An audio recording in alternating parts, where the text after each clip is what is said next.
Hi, everybody. It's me, Rebecca Mendoza, and today I'm shining my business spotlight on Bruce Bednar, who's with Personal Touch Placement Services. Say that fast 5 times.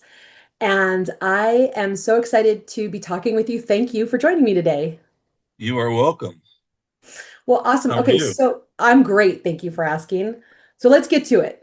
For those people who, first of all, I want to say that I wanted to have you on because you're a great partner in my business for how you help seniors. And as a senior real estate specialist, which I help my clients downsize, right size, and relocate, you really can help me on the relocation part when it comes to moving people into an assisted living community or board and care community or board and care home. And I just want to talk a little bit about that.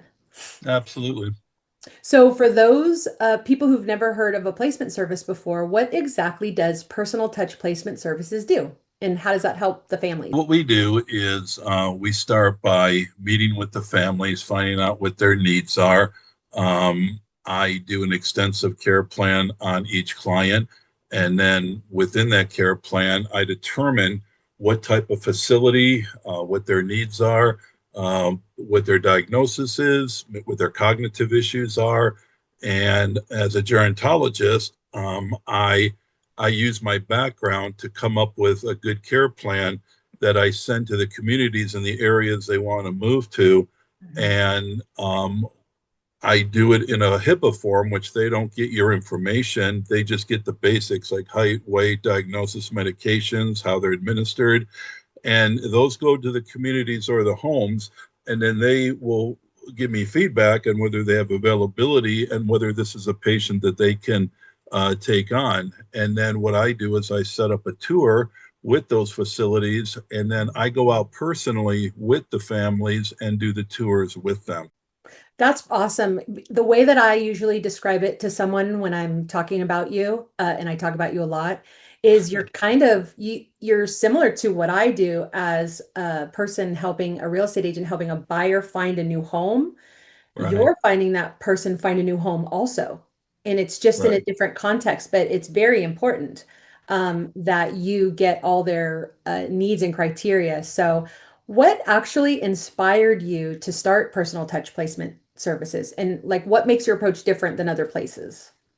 Well, I was in hospice for 25 years and I worked with many families and patients over those years. I probably sat with about 8 to 9,000 families if I had it counted. Wow. So I gained a lot of experience working with people at the end of life and overcoming many of the fears and misconceptions people have about not just hospice, but um, just end of life overall. Right. Within my hospice work, a lot of times I had to do placements because I had relationships with board and cares and assisted livings that I had hospice patients in. I got to know their staff. And a lot of times when people are in the hospital, they can't go home after something happens, maybe where the spouse cannot take care of them now. So we need to find placement and we had to do it fast. And so over the years, I learned how to do that. I didn't do it professionally. And then I actually worked with somebody that helped me do it. And then after about 25 years in hospice, I thought that was enough. So I kind of wanted to change gears, work closer to home. And so I started personal touch placement services because I believe that, um, this should be done in more of a personal um, nature. I see a lot of companies that, you go on the internet, you put your name in, and Yeah. they send your information out to like 25, 50 homes, and then you're getting bombarded. And so a lot of people are already overwhelmed with some of the changes that are causing them to have to move. And now they're dealing with this. They don't know where to go. They don't have a rudder and I'm that rudder for them. So what I do is I find the homes that fit their needs where they only have to move once. One of the things you don't want to do is have somebody, especially if they have cognitive issues, move in multiple times because it puts too much of a strain on them and the family as well. Right. So that's how I got into it.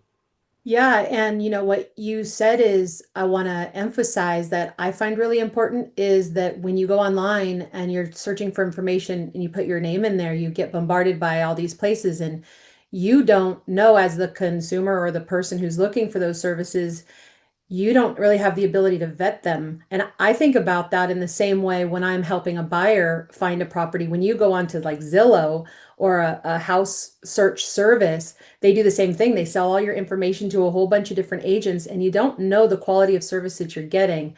And one of the reasons that Exactly. I really like working with you is because number one, in my mind, you know all of the different options for them, and you will connect them with the place that meets all of their needs, like you said, so they don't have to move more than one time.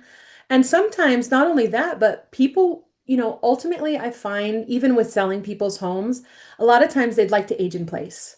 They'd like to stay where they Right. are. And sometimes that's right for them. And when it is, then you are a great person to be advise them or advise their families like, this might work here and help provide them, and we can refer them to in-home care and different things.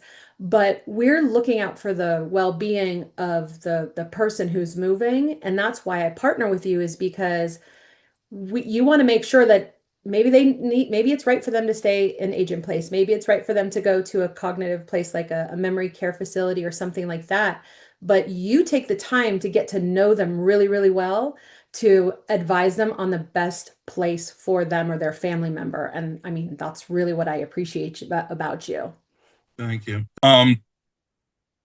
Yeah, that's one of the things I love doing is just sitting down and coming up with a plan. And I'm a huge agent in place person myself, and I do have resources. Like sometimes maybe they just need the cabinets adjusted, or maybe to put in some kind of lift or ramp to get them upstairs. And I'm all for it. But if they get to the point where they can't stay in their home, that's where I kind of come in and help them out. Going back to what you said earlier too, when somebody's referred to maybe a home or a community and you go there, you got to keep in mind what sets me apart. And these are great people. I have good friends that do that. But what sets me apart is that they're there to kind of get you to come to their facility, where I can not only take you to those facilities, but show you other ones that you probably didn't know about and let you really make a wise decision. Because I've even been in the situation where somebody picked the first place they saw. And I would say, well, we're scheduled to see about three other ones today. So why don't we still go look at them? And most of the time, they don't pick that first one. They find another one that they really like, and they're glad that they had me nudge them a little bit. So, and it always seems to work out. Yeah. Can you walk me real briefly through how you help a family, some like from the first phone call for them to find the right community for their loved one? Sure. First, I determine, what their issues are, why they need to move. And then, there's two places that they could go to mostly: assisted living or a board and care. Board and cares are for people that it's usually six beds to a home. They're usually done in ranch style homes throughout the community. And the ratios are 3 to 1, which means they have one caregiver for three people. So they're more eyes and ears on the client while they're in the facility. And those are people that usually have higher ADL needs, or maybe more cognitive issues that they're And an dealing with. ADL need is Is in activities of daily living: bathing, dressing, feeding, right. toileting, transferring. Where in assisted living, it's more of a social setting. It could be 2 or 3 stories high, could have multiple people in there, but they have a lot of social benefits, theaters, nursing staff sometimes. Um, but a lot more activity. And those are for people that maybe need some assistance. Those also have memory care units. But when you go to those type of facilities, you're paying a flat rate, and then you have what they call levels of care. So every little thing that they may need, like incontinence care, medication, maybe feeding in the room, those add up, and they can be, quite expensive. And in a board and care, it's usually a flat rate, where there's minimal level of cares in some. Some don't have any levels of care, and some may have a little bit, especially for like incontinence if they have to pay for diapers. If they're on hospice, the hospice would cover those costs. So that's pretty much the difference. And the average age in a board and care is about 90, and then assisted living in the 80s and 90s. So that's pretty much what I deal with. There's also independent living for people Mhm. that they could go to as well, mostly senior communities. Yeah, there's a lot of different options out there for people. Yeah. So, if let me get your advice. So for families who are just starting to realize that their loved ones like might need more support, what's the one piece of advice that you'd give them before they make any big decisions?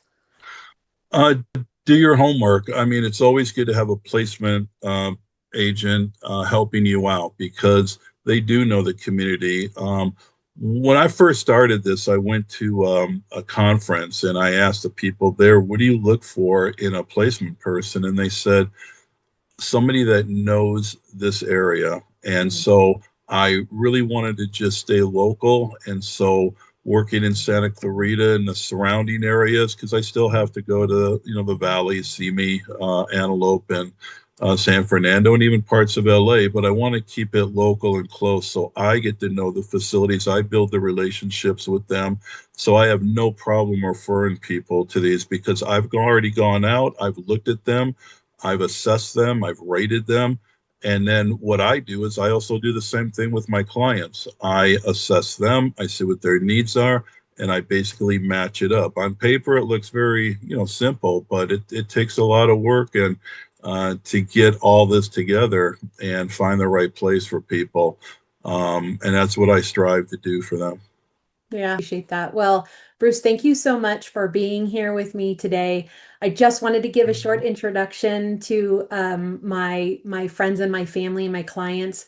And we're going to do a lot more videos together to get into some deeper subjects in this so that people can get a real handle on what are the things that they need to do and pitfalls and things like that. So thank you for being here. I'm really looking forward to the next one. You're welcome. Thank you for having me. All right, bye. Bye.